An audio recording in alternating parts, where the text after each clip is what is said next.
started at the bugs that were migrating from wait a minute, I don't have a bug problem. She jumped up to get her bearings.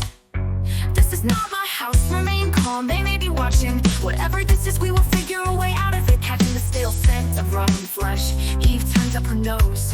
What is that smell?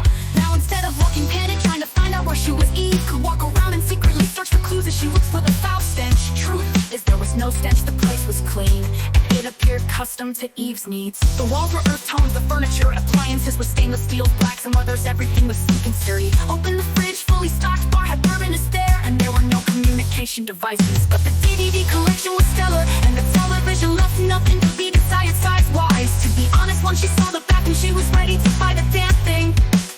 Alright, time to sack up. This isn't the first time you woke up somewhere strange. I'm sure it won't be the last, but you can't stay here. She rolled to the door, and to her surprise, when she opened it, there was a ramp fitted. Things were becoming more and more peculiar. As she headed out the front door, the first thing she spotted was the foot of a mountain. So basically, what I'm supposed to believe is that I drank too much, passed out and found my way to a tricked out trailer at the bottom of the canal. Internal thought process is not helping, and the more she thinks about it, the more she feels trapped and unsafe. With no phone and no watch, it was impossible to figure out where she was. So she picked a direction and started out. After riding for a little while, she realized that she hadn't found an opening to the canal, and the battery on her power chair was dangerously low. So she headed back to the trailer.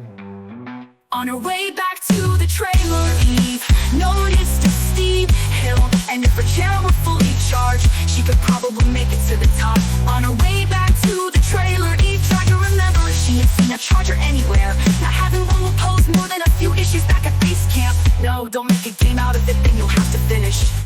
But it was too late, Eve had already turned it into a game. It immediately reminded her of Mousetrap, and she was the mouse. She burst through the door hoping to find a charger station by one of the many outlets in the trailer, but it was by none. With her chair now even to let Eve know it was about to die, there was nothing left to do but power it down and contemplate just how she ended up in this position.